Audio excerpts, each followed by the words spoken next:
اللہ تعالیٰ کا لاکھ لاکھ شکر ہے کہ جس نے ہمیں مسلمان پیدا کیا. اس نعمت کی بدولت ہمیں بچپن سے یہ معلوم ہوا کہ ہم کہاں سے آئے ہیں اور ہمیں مرنے کے بعد کہاں جانا ہے اور ہماری یہ زندگی کس مقصد کے لیے ہے.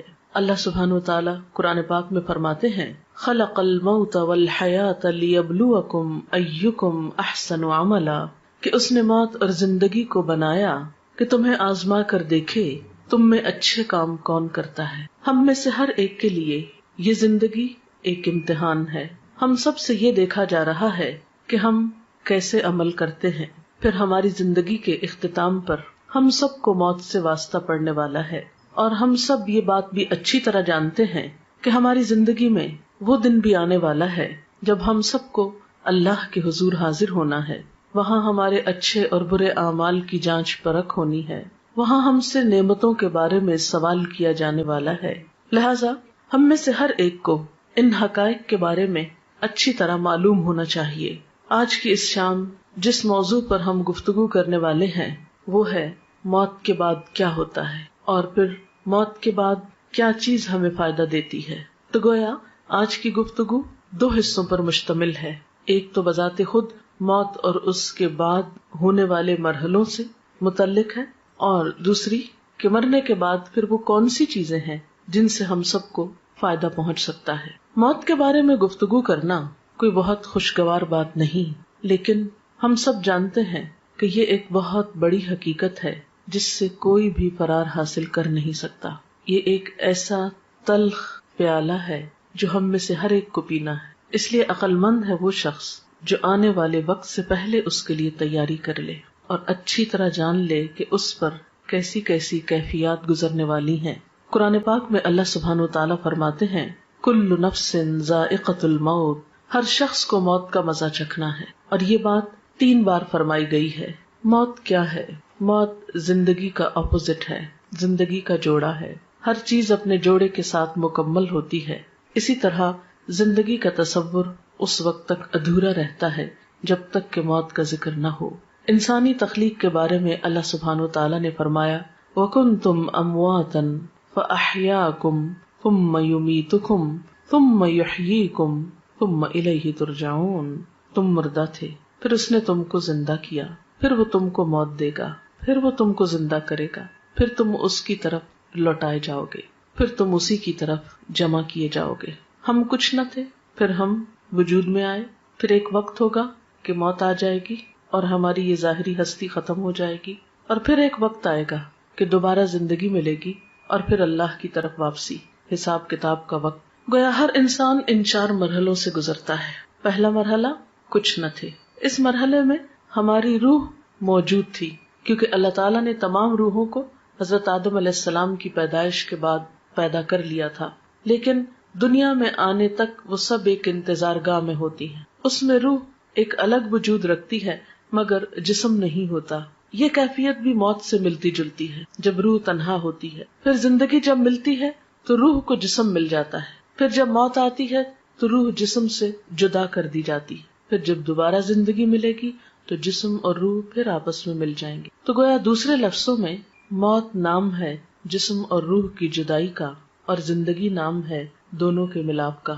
ہم کچھ نہ تھے، ہم وجود میں آئے، ہماری روح کو جسم ملا، اور جب ہماری زندگی پوری ہو جائے گی، ہمیں دیا ہوا وقت مکمل ہو جائے گا، تو پھر ہم میں سے ہر ایک کو موت کی کیفیت سے لازماً دوچار ہونا ہوگا. وہ وقت بہت اداسی کا وقت ہوتا ہے. جدائی کا وقت تو ویسے بھی خاص زندگی میں ہی کسی سے جدائی ہو وہ ایک تکلیف دہ وقت ہوتا ہے. الگ ہونا، بچھڑنا کوئی خوشگوار بات نہیں. عارضی جدائیاں بھی تکلیف دہ ہوتی ہیں، لیکن کچھ جدائیاں پھر مستقل ہو جاتی اور اس کے بعد دوبارہ اس دنیا میں واپسی کا امکان نہیں. پھر انسان اگلے مرحلے طے کرتا ہے. وہ وقت نہ صرف یہ کہ روحانی طور پر ایک اداسی کا، تکلیف کا وقت ہوتا ہے، بلکہ جسمانی طور پر بھی ایک تکلیف دہ وقت ہوتا ہے. موت کے وقت کی ایک سختی ہوتی ہے. روح کے ساتھ جسم بھی اس تکلیف کو محسوس کرتا ہے. انسان کا بال بال دکھتا ہے. وہ وقت ایک بے ہوشی کا سا وقت ہوتا ہے. قرآن پاک میں سورۃ قاف میں اللہ تعالیٰ فرماتے ہیں وَجَاءَتْ سَكْرَةُ الْمَوْتِ بِالْحَقِّ، اور موت کی بے ہوشی یا موت کی سختی حق لے کر آ پہنچی. یعنی موت کے وقت ایک بے ہوشی کی سی کیفیت اور ایک تکلیف کی سی کیفیت ہوتی ہے. اسی لیے حضور صلی اللہ علیہ وسلم نے ایک دعا سکھائی، اللہم اعنی علی سکرات الموت وغمرات الموت. اے اللہ تو میری مدد فرما موت کی بے ہوشیوں پر اور موت کے وقت جو تکلیف ہے اس پر. اللہ سبحانہ وتعالی یہ بھی فرماتے ہیں، کلا اذا بلغت التراقی وقیل من راق وظن انہ الفراق والتفت الساق بالساق الی ربک یومئذ المساق. سورۃ القیامہ کی ان آیات میں بتایا گیا کہ جب جان حلق تک پہنچ جاتی ہے تو کہا جاتا ہے کہ ہے کوئی جھاڑ پھونک کرنے والا. آدمی یہ سمجھتا ہے کہ اب دنیا سے جدائی کا وقت آ گیا. اس وقت پنڈلی کے ساتھ پنڈلی مل جاتی ہے، یعنی انسان کی انتہائی بے بسی کی کیفیت ہوتی ہے. نہ کوئی علاج کام آتا ہے، نہ کوئی دم درود کام آتا ہے، اور انسان اپنی روح کو خیر بات کہہ دیتا ہے. حضرت جابر رضی اللہ تعالی عنہ کہتے ہیں، رسول اللہ صلی اللہ علیہ وسلم نے فرمایا، موت کی تمنا نہ کرو، لا تمنوا الموت. جان کنی کی تکلیف بڑی شدید ہے، اور یہ نیک بختی کی علامت ہے کہ اللہ کسی بندے کی عمر لمبی کر دے اور اسے توبہ کی توفیق عطا فرما دے. موت کے بعد جسم ہوتے وہ قبر میں ہوتی ہے، اور روح جو ہوتی علیین سجین میں ہوتی ہے. نیک لوگوں کی روح علیین میں ہوتی ہے جو بلند جگہ ہے، اور بدترین لوگوں کی روح سجین میں ہوتی ہے جو قید خانہ ہے، اور وہاں ان کے ساتھ جو بھی معاملہ ہوتا ہے جزا یا سزا کا. لیکن قبر کے اندر یا جسم جہاں پر بھی ہو ایک لنک اس کا برابر رہتا ہے جس سے جسم بھی تکلیف محسوس کرتا رہتا ہے، خواہ وہ ایک گھڑے کے اندر ہو یا پھیلا ہوا ہو. بالکل ایسے ہی ہے جیسے کروڑوں میل دور سورج ہونے کے باوجود اس کی کرن ہمارے جسم پہ پہنچتی ہے تو ایک کنیکشن ہو جاتا ہے، اور ایک جیسے شعاع آپ کی آنکھ میں اگر ریفلیکٹ ہو کے بھی آتی ہے تو ایک پیئرسنگ افیکٹ ہوتا ہے اس کا. تو اسی طرح قبر میں مردے کو جو عذاب ہوتا ہے یہ قرآن و حدیث سے ثابت ہے. لیکن شہداء کی روحیں جو ہیں وہ جنت میں ہوتی ہیں، ان کو رزق دیا جاتا ہے اور ان کے ساتھ اچھا معاملہ ہوتا ہے. آپ نے فرمایا شہیدوں کی روحیں سبز پرندوں کی شکل میں قندیلوں میں رہتی ہیں جو عرش الہی کے نیچے لٹکی ہوئی ہیں. جب چاہتی ہیں جنت میں سیر کے لیے چلی جاتی ہیں، اور جب چاہتی ہیں واپس آ کے انہیں قندیلوں میں بیٹھ جاتی. یہ مسلم کی روایت ہے. حضرت عبداللہ بن عباس کہتے ہیں کہ آپ صلی اللہ علیہ وسلم نے فرمایا، شہداء جنت کے دروازے پر بہنے والی خوبصورت نہر کے سبز گنبدوں میں ہیں جہاں انہیں صبح شام ان کا رزق دیا جاتا ہے. اس کے بعد یہ کہ قیامت کا دن آتا ہے اور انسان کا حساب کتاب شروع ہوتا ہے. میں اس کی تفصیلات میں نہیں جاؤں گی. میں اپنے لیکچر کا دوسرا اہم ترین حصہ کہ مردے کے لیے پھر ہمیں کیا کرنا چاہیے وہ تو پہنچ گیا جہاں اس کو پہنچنا تھا. ان احادیث کی روشنی میں اور قرآنی آیات کی روشنی میں زیادہ بڑا فرق جو ہے وہ مسلم اور کافر کا ہے، اور ایک چیز بیچ میں منافق کی بھی آتی اور برے اعمال کی بھی آتی. بہرحال قیامت کے دن انسان کی شکلوں صورتوں کو، اس کے مال کو، پراپرٹی کو، جائیداد کو، اس کی ذہانت اور اس کی ڈگریوں کو، سرٹیفکیٹس کو نہیں دیکھا جائے گا. اس کی نیت دیکھی جائے گی، اس کا اخلاق اور اس کے اعمال اور اس کا کردار دیکھا جائے گا کہ اس نے اللہ تعالیٰ کی پسند کے کتنے کام کیے. مثلاً ایک شخص زبان کھولتا ہے اور غلط باتیں کرتا ہے، جھوٹ بولتا ہے، الزام تراشی کرتا ہے اور ساتھ نماز بھی پڑھتا ہے. ایک شخص شہید ہو رہا ہے اور ساتھ والدین کی نافرمانی وہ کرتا ہے. تو کچھ مسلمان ایسے ہوں گے کہ جن کے ملے جلے عمل ہوں گے. اب یہ اللہ تعالیٰ پر ڈپینڈ کرتا ہے کہ وہ کس کے ساتھ کیا معاملہ کرے. دیکھیں نا، آپ انسانوں میں کچھ انسان ہوتے ہیں جو آپ کے دوست ہوتے ہیں، آپ کو معلوم ہے کیسے معاملہ کریں. کچھ دشمن ہوتے ہیں، آپ کو پتا ہے. کچھ بیچ کے لوگ ہوتے ہیں، پھر وہ اللہ کی مرضی جس کیٹیگری میں ان کو رکھے. لیکن بہرحال نبی صلی اللہ علیہ وسلم نے جب صحابہ کرام کے سامنے ان سب باتوں کا ذکر کیا تو صحابہ کرام ایک موقع پر اتنا روئے کہ سب نے اپنے منہ پہ کپڑے ڈال لیے اور سسکیاں لے لے کر روئے. ان سب نے یہ محسوس کیا گویا یہ ساری باتیں ہمارے ہی بارے میں کی گئی ہیں. لیکن جب ہمیں اس طرح کی کوئی بات سنائی جائے تو ہم کہتے ہیں نہیں یہ تو کافر کی بات ہے، منافق کی بات ہے، ہم تو کلمہ پڑھتے ہیں اس لیے ہم پہ کوئی اثر نہیں. لیکن ٹھیک ہے ہم کلمہ پڑھتے ہیں، لیکن یہ بھی دیکھنا چاہیے کہ کلمے کی تصدیق کتنی کرتے ہیں، اس کو سچا کتنا مانتے ہیں، اور اللہ تعالیٰ کو بڑا کتنا مانتے ہیں، اس کی اطاعت کتنی کرتے ہیں.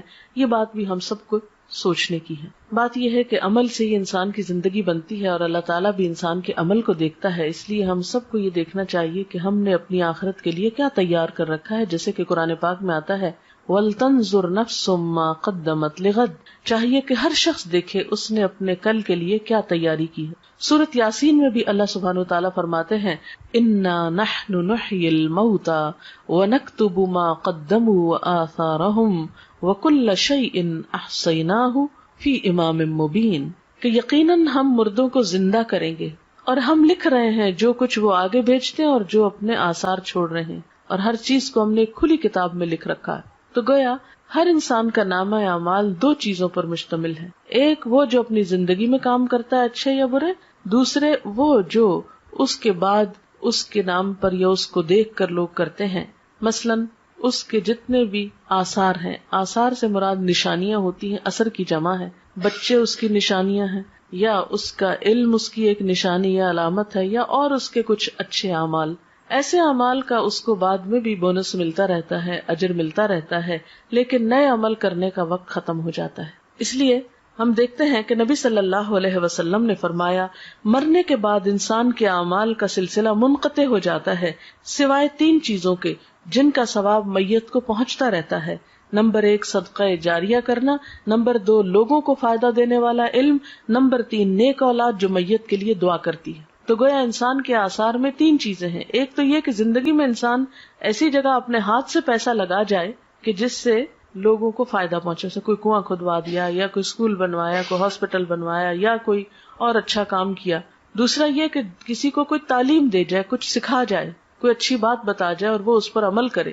اور تیسری یہ کہ نیک اولاد جو اچھی تربیت والدین کرتے ہیں تو اس پر جو کچھ وہ نیک اولاد کام کرے گی وہ والدین کے لیے اجر و ثواب کا باعث ہوگی. حضرت انس کہتے ہیں کہ میں نے نبی صلی اللہ علیہ وسلم سے سنا، آپ فرماتے ہیں دوست تین قسم کے ہوتے ہیں، یعنی فرینڈز کی تین قسمیں. ایک دوست تم سے کہتا ہے میں تمہارے ساتھ رہوں گا یہاں تک کہ تم قبر میں پہنچ جاؤ. ایسا آدمی جب قبر میں پہنچتا ہے تو وہ دوست اس کا ساتھ چھوڑ دیتا ہے. دوسرا دوست وہ تم سے کہتا ہے تمہارا بس اتنا حصہ ہے جتنا تم نے غریبوں کو دیا، اور جو کچھ تم نے نہیں دیا اپنے پاس رکھا وہ تمہارا نہیں. اس دوست کا نام مال ہے. یعنی ایک انسانی دوست ہے جو زندگی میں ساتھ دیتا ہے، مرنے پہ ساتھ چھوڑ جاتا ہے. دوسرا مال ہے جو اگر تو اچھے کاموں میں لگا دیا جائے، دوسروں پہ خرچ کیا جائے تو بعد میں بھی کام آئے گا، اور اگر صرف اپنی ہی ذات پر خرچ کر دیا اور اپنی ہی خواہشات کے پورا کرنے پر تو اس سے کیا ہوگا، وہ بعد میں کام نہیں آئے گا. اور تیسرا دوست تم سے کہتا ہے کہ میں تمہارے ساتھ رہوں گا اس جگہ بھی جہاں تم داخل ہوگے، اس جگہ بھی جہاں سے تم نکل کر جاؤ گے، یعنی قبر.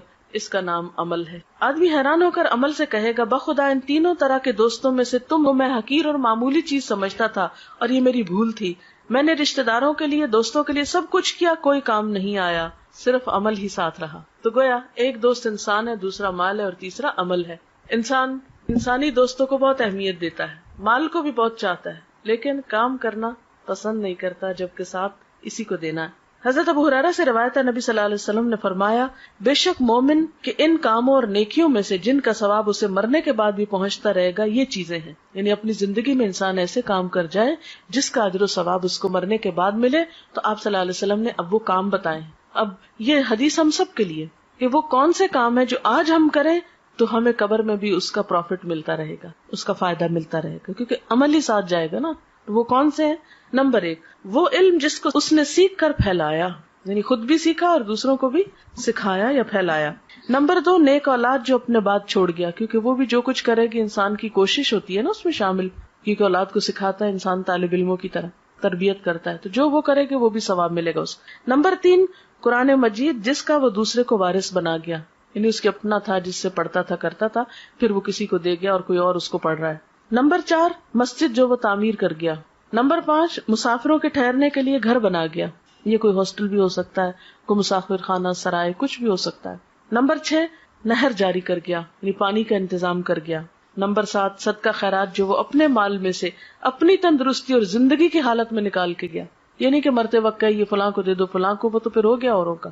ان چیزوں کا اس کو مرنے کے بعد بھی ثواب پہنچتا رہے گا. یعنی یہ وہ اعمال ہے کہ جو مرنے کے بعد بھی انسان کے کام آتے ہیں. حضرت ابو ہریرہ سے روایت ہے سعد بن عبادہ کی والدہ فوت ہو گئی تو سعد نے کہا اے اللہ کے رسول صلی اللہ علیہ وسلم میری ماں فوت ہو گئی ہے، کیا میں اس کی طرف سے خیرات کر سکتا ہوں؟ آپ نے فرمایا ہاں. عرض کی کون سی خیرات بہتر رہے گی؟ فرمایا پانی پینے کا انتظام، یعنی دوسروں کو پانی پلانے کا انتظام کرو. تو مرنے والے کے لیے یہ نیکی بھی باعث ثواب ہے، خواہ انسان اپنی زندگی میں خود کر جائے یا اس کے بعد اس کی اولاد کرے یا وارث کرے. پھر علم کے بارے میں آپ صلی اللہ علیہ وسلم نے فرمایا بے علموں کو علم سکھانا صدقہ ہے. حصول علم کے راستے پہ چلنے والے کے لیے اللہ تعالیٰ جنت کا راستہ آسان کر دیتے ہیں.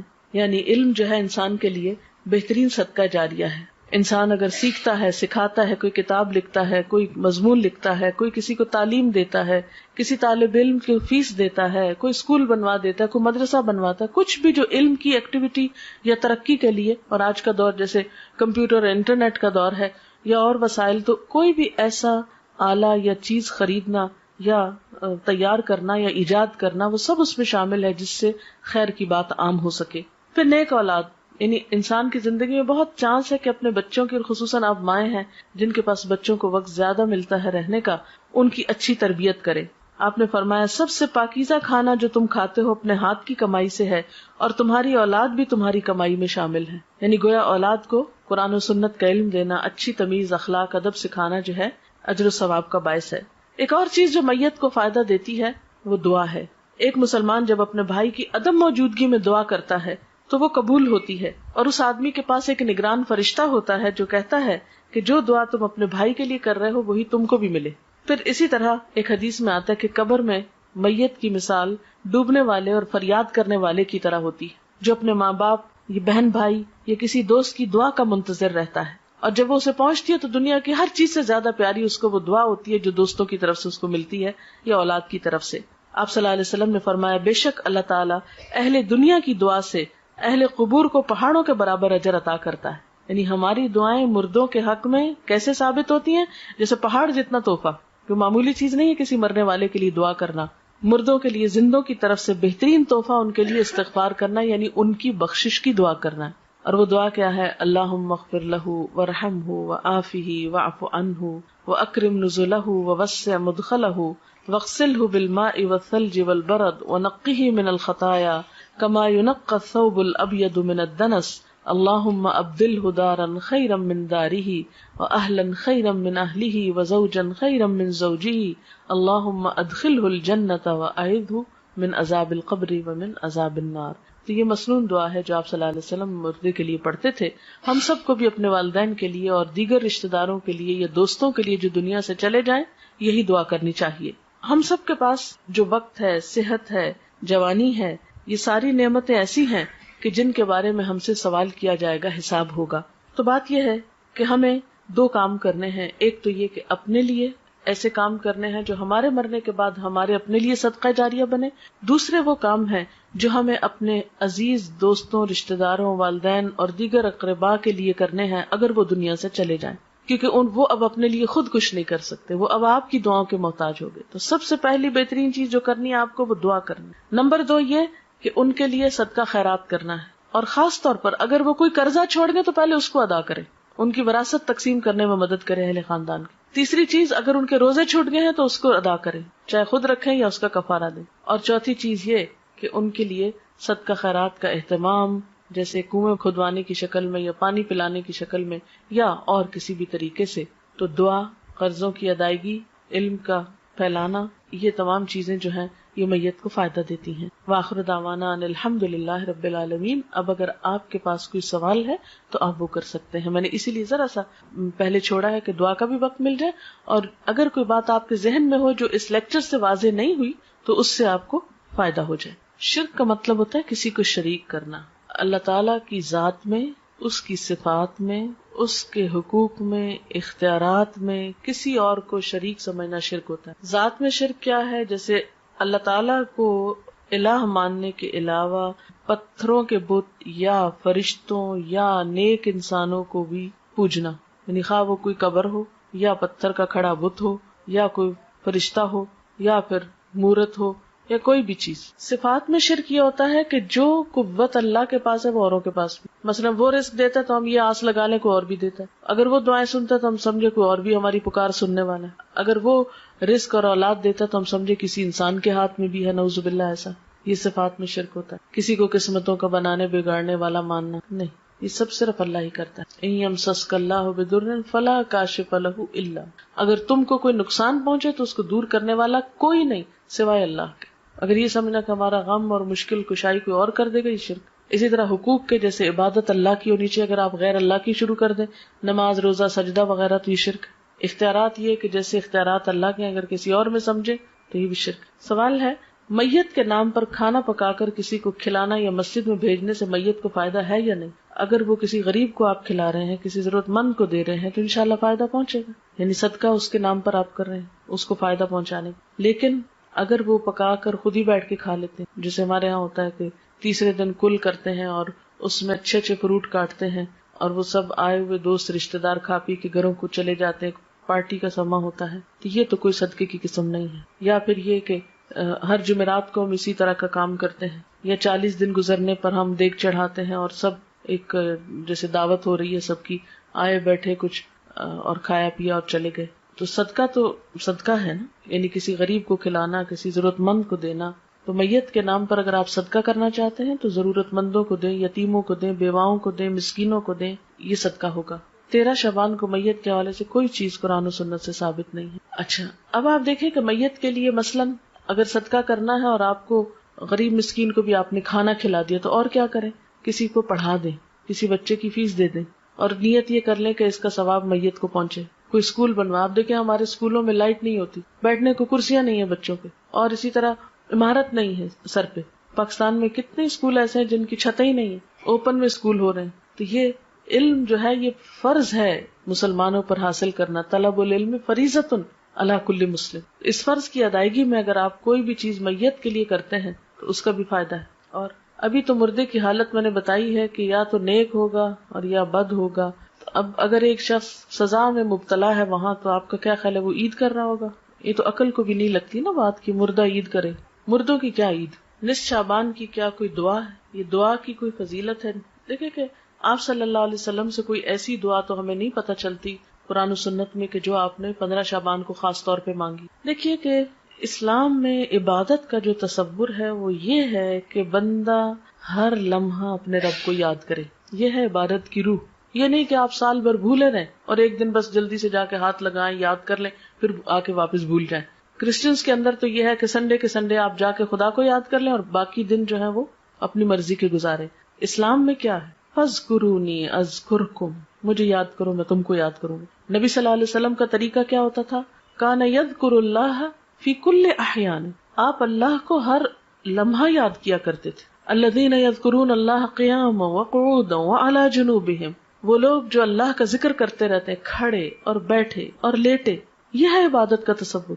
جیسے نماز ہے، دن میں 5 نمازیں فرض ہیں، اس کی پابندی لازم ہے، اس کو نہ پڑھنے پہ سخت پکڑ ہے۔ قیامت کے دن پہلا سوال نماز کے بارے میں ہوگا۔ پھر اس کے بعد سال میں روزے فرض ہیں، وہ اگر رمضان کے بغیر آپ رکھیں گے تو اس کو کوئی فائدہ نہیں، وہ نفل شمار ہوگی۔ ایک روزہ رمضان کا بغیر کسی وجہ کے چھوڑ دینا، اس کے بدلے میں زندگی بھر روزے رکھے تو وہ اجر نہیں ملتا۔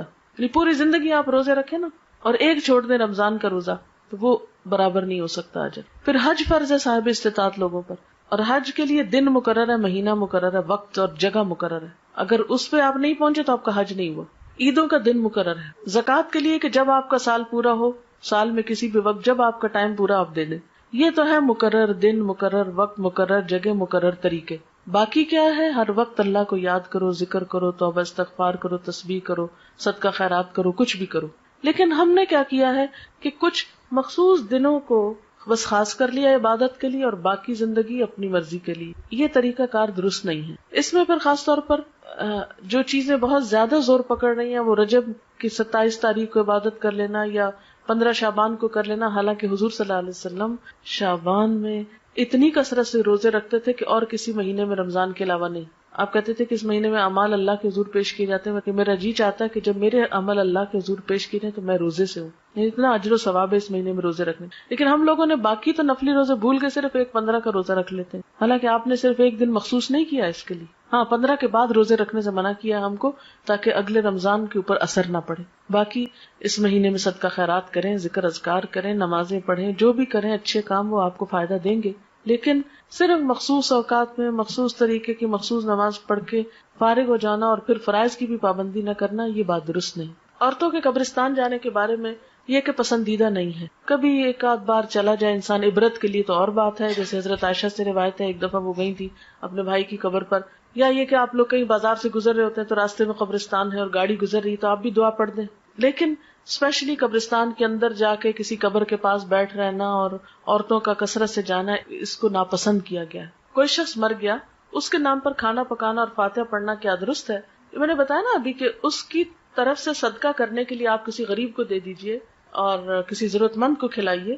آپ اس کے نام پہ صدقہ کر سکتے. نام سے مراد یہ کہ اس کی طرف سے کہ اس کو ثواب پہنچے، صدقہ خیرات آپ کر سکتے ہیں. جی فاتحہ جو ہے یہ تو اپنی ہدایت کی دعا ہوتی. سورۃ الفاتحہ میں کیا ہے؟ ایاک نعبد و ایاک نستعین اہدنا الصراط المستقیم. ہم صرف تیری عبادت کرتے ہیں اور تجھ سے ہی مدد مانگتے ہیں، ہمیں سیدھا راستہ دکھا. تو مردے کو تو ہدایت کی دعا نہیں چاہیے، مردہ تو مر گیا، اس کو تو اب بخشش کی دعا چاہیے. اس لیے اس موقع پر کچھ مخصوص ذکر آپ صلی اللہ علیہ وسلم نے ہمیں نہیں سکھایا. بس نیت کریں، خواہ گھر میں نہیں بھی پکائیں. دیکھیں کتنے لوگ ہیں جو گھر میں کھانا پکا سکتے ہیں. کئی لوگ جو ہے وہ ان میں ہمت نہیں، کوئی بیمار ہے، کوئی مصروف ہے، کوئی کسی کے پاس اتنی وسعت نہیں. تو آپ بے شک راشن دے دیں، آپ پیسہ دے دیں، آپ کسی بھی طرح کسی کی مدد کر دیں. ضروری نہیں کہ پکا کے سامنے رکھ کے پڑھ کے پھر دیں. یہ ہم نے خود رواج نکال لیا ہے. دعا کرنا جو ہے میت کو سب سے زیادہ فائدہ دیتا ہے. دیکھیں ہمارا دعا پہ کچھ خرچ نہیں آتا. اذان سن لیجئے پھر دعا کرتے ہیں. سبحان اللہ وبحمدہ عدد خلقہ ورضا نفسہ وزنۃ عرشہ ومداد کلماتہ. سبحان اللہ العظیم. اللہم صلی علی محمد وعلی آل محمد کما صلیت علی ابراہیم وعلی آل ابراہیم انک حمید مجید. اللہم بارک علی محمد وعلی آل محمد کما بارکت علی ابراہیم وعلی آل ابراہیم انک حمید مجید. ربنا آتنا فی الدنیا حسنۃ وفی الآخرۃ حسنۃ وقنا عذاب النار. ربنا لا تزغ قلوبنا بعد اذ ہدیتنا وہب لنا من لدنک رحمہ انک انت الوہاب. ربنا ہب لنا من ازواجنا وذریاتنا قرۃ اعین واجعلنا للمتقین اماما. ربنا لا تؤاخذنا ان نسینا او اخطأنا. ربنا ولا تحمل علينا إصرا كما حملته على الذين من قبلنا. ربنا ولا تحملنا ما لا طاقة لنا به واعف عنا واغفر لنا وارحمنا أنت مولانا فانصرنا على القوم الكافرين. یا اللہ پاک جو کچھ ہم نے پڑھا ہے سنا ہے اپنی رحمت سے اسے قبول فرما. یا اللہ جو باتیں آپ کی مرضی کے مطابق ہوئی ہیں، آپ کو پسند آئی ہیں، ہم سب کو اس پر عمل کی توفیق عطا فرما. اگر کوئی بات بھولے سے زبان سے ایسی نکلی ہے جو آپ کو پسند نہیں آئی تو ہم سب کو اس سے دور کر دے. یا اللہ تو ہمارے گناہوں کو معاف کر دے، ہمیں ہدایت عطا فرما، ہمیں ان کاموں کی توفیق دے جن سے تو راضی ہو جائے. اللہ ہمیں اپنی محبت عطا کر دے، اپنے حبیب محمد صلی اللہ علیہ وسلم کی محبت عطا کر دے، نیک بندوں کی محبت عطا کر دے. یا رب العالمین تو ہمارے گناہوں کو معاف کر دے، ہماری کوتاہیوں سے اور سستی سے درگزر فرما. یا اللہ تو ہمیں اس زندگی میں ان کاموں کی توفیق دے جن سے تو راضی ہو جائے. اللہ ہمارے والدین پر اپنی رحمت فرما. یا رب العالمین ریحانہ اور رخسانہ کی والدہ پر اپنی رحمت فرما، ان کے درجات بلند فرما، ان کو اپنی عافیت میں رکھ، ان کو جنت الفردوس کے اعلیٰ مقام میں جگہ عطا فرما، انہیں آخرت کی بہترین بھلائیاں نصیب فرما، ان کی اولاد کو ان کے لیے صدقہ جاریہ بنا، انہیں بہترین نیک اعمال کی توفیق دے جو ان کی والدہ کے لیے بہترین اجر کا سبب ہوں. یا رب العالمین ہم سب بھی اس رستے کے مسافر ہیں، ہمیں بھی ان کاموں کی توفیق دے جو ہمیں وہاں کام آنے والے ہیں. ہماری موت کی سختی کو ہم پہ آسان کر دینا، نیک فرشتوں سے ہمارا واسطہ ہو. یا اللہ ہمیں قبر کے عذاب سے بچانا. یا اللہ تو ہمارا خاتمہ ایمان پر فرمانا، آخری وقت کلمہ نصیب فرمانا. یا اللہ ہماری اولادوں کو ہماری آنکھوں کی ٹھنڈک بنا، انہیں دنیا اور آخرت میں کامیابی دے. یا اللہ ہمیں نیکی کے کاموں کی توفیق دے، برائیوں سے بچنے کی توفیق عطا کر دے. اپنی ذات پر ہمیں مکمل ایمان اور بھروسہ عطا کر دے. جتنی بہنیں یہاں آئی ہیں سب کا آنا قبول کر، اس گھر پر اپنی خیر و برکت نازل فرما، سب کے دکھ تکلیفیں پریشانیاں دور فرما، ہم سب کو اپنی رحمت سے ڈھانپ لے، ہم سے درگزر فرما. تو ہی ہمارا مولا ہے، ہم سب پر اپنی رحمت فرما. ربنا تقبل منا انک انت السمیع العلیم وتب علینا انک انت التواب الرحیم. وصلی اللہ تعالی علی خیر خلقہ محمد وعلی آلہ واصحابہ واہل بیتہ اجمعین برحمتک یا ارحم الراحمین. الہی آمین. سبحانک اللہم و بحمدک نشہد ان لا الہ الا انت نستغفرک و نتوب الیک۔ رخسانہ، کچھ کیسٹ اور کتاب شاید آپ کو اپنی والدہ کے صدقہ جاریہ کے لیے تقسیم کرنا چاہتی ہیں، اس کے لیے میں آپ کو تھوڑا سا گائیڈ کرنا چاہوں گی کہ جب بھی آپ نماز پڑھیں اور قرآن پاک پڑھیں تو یہ چھوٹی سی دعاؤں کی کتاب ہے، اس کو آپ اپنے پرس میں رکھ لیں، اپنے کہیں بھی قریب رکھ لیں۔ تو ویسے تو اتنی دعائیں زبانی یاد نہیں ہوتی، بھول بھی جاتے ہیں ہم، ترتیب یاد نہیں ہوتی، تو آپ کیا کر سکتے ہیں کہ قرآن پاک کے بعد دعا قبول ہوتی ہے، اس وقت آپ وہ کتاب کھولیں، 5 دعائیں، 10 دعائیں، 20 جتنی آپ میں توفیق ہو ان کو پڑھ لیں، نشانی رکھ لیں، پھر اگلی نماز کے بعد پھر اگلی 5-10 پڑھ لیں، پھر اگلی نماز کے بعد اس طرح کر لیں، یا اگلی تلاوت کے بعد، کیونکہ میرا خود اپنا طریقہ یہی ہے کہ میں جب بھی نماز یا قرآن پڑھتی ہوں تو پھر ان دعاؤں کو آگے آگے چلاتی جاتی ہوں۔ اس طرح الحمدللہ قرآن کی دعائیں اور نبی صلی اللہ علیہ وسلم کی جو مسنون دعائیں ہیں جس میں دنیا آخرت کی ہر بھلائی کا ذکر ہے، ہمارا اپنا دماغ اتنا کام نہیں کرتا، تو وہ آپ پڑھتے جائیں۔ اس کا ایک تو فائدہ آپ کو خود ہوگا، دوسرا یہ کہ جن کے صدقہ جاریہ کے لیے یہ دیا جا رہا ہے ان کو بھی ثواب پہنچے گا۔ دوسرا ایک کیسٹ ہے، اس کیسٹ کا نام ہے واپسی۔ یہ ہماری ایک بچی تھی، طالبہ تھی، وہ فوت ہو گئی، اچانک اس کا ایکسیڈنٹ ہوا تو فوت ہو گئی۔ وہ اتنی نیک بچی تھی کہ خود پڑھتی بھی تھی اور پڑھاتی بھی تھی اور ہر ایک کی مدد کے لیے تیار رہتی تھی، تو اس کی زندگی ایک بہت مثالی زندگی تھی۔ اور اس کے علاوہ تعزیت کے کچھ آداب اور واپسی کا جو سفر ہے دنیا سے، اس پہ کچھ باتیں اس کیسٹ میں موجود ہیں، آپ خود بھی سنیں، اوروں کو بھی سنائیں، تو اس سے بھی انشاءاللہ ان کی والدہ کے لیے بھی اور خود اس بچی کے لیے جو فوت ہوئی ہے ایک صدقہ جاریہ ہوگا۔ اگر ہم دوسروں کے لیے بھلائی سوچیں گے، ہم دوسروں کے لیے خیر سوچیں گے، تو انشاءاللہ اللہ تعالی ہمارے لیے بھی کوئی خیر کا راستہ نکال دے گا۔ السلام علیکم ورحمۃ اللہ وبرکاتہ۔